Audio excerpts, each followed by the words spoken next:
بسم اللہ الرحمن الرحیم۔ السلام علیکم، کیسے ہیں آپ سب لوگ؟ چینل کو لائک، سبسکرائب اور شیئر لازمی کیجیے گا۔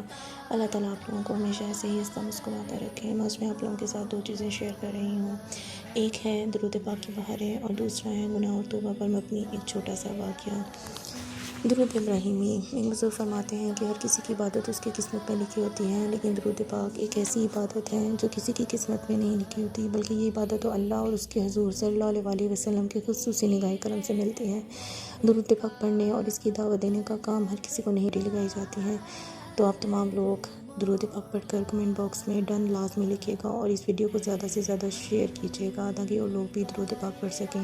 آپ کی وجہ سے جتنے بھی لوگ درود پاک پڑھ سکیں، ان کے ساتھ ساتھ آپ کو بھی اس چیز کا ثواب ملے گا اور مجھے بھی اس چیز کا ثواب ملے گا۔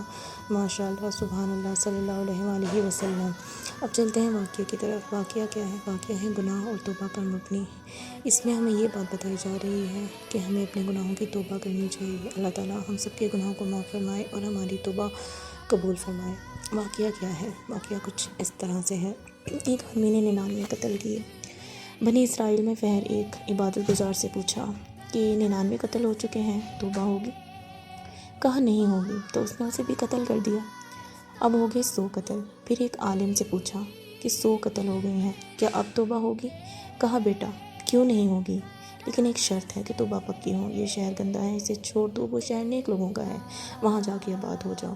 معاف کہنے لگا مجھے معافی مل جائے گی، میں ہر شے چھوڑ دوں گا۔ اپنا بوریا بستر اٹھایا اور چل پڑا۔ راستے میں موت آئی۔ جب وہ موت نے جھٹکا دیا تو اس نے چھلانگ لگائی آگے کی طرف، تو وہ یوں گرا کہ اس کے ہاتھ یوں تھے اور پاؤں یوں تھے۔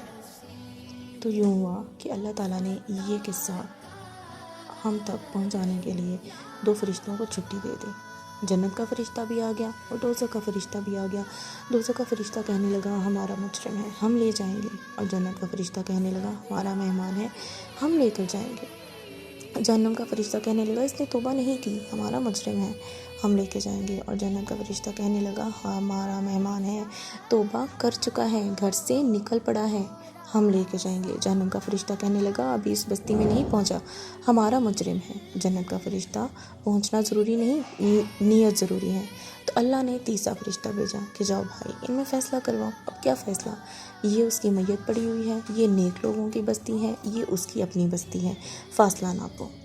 اگر اپنے گھر کے قریب ہوا تو جہنم والے لے جاؤ، اور اگر نیک لوگوں کی بستی کے قریب ہوا تو جنت میں لے جاؤ۔ تو اللہ تعالیٰ نے کیا کیا؟ اللہ تعالیٰ نے کہا یہ یہاں گرا پڑا ہے، گھر کے قریب تھا تو نیک لوگوں کی بستی سے دور تھا۔ تو اللہ نے جب ناپنے لگے تو اللہ نے ادھر کی زمین کو کہا سکڑ جا، اور گھر کی طرف کی زمین کو کہا پھیل جا۔ جب پیمائش ہوئی تو کچھ یوں ہوا کہ اپنے گاؤں سے دور ہو گیا اور نیک لوگوں کے قریب ہو گیا۔ تو اللہ نے فرمایا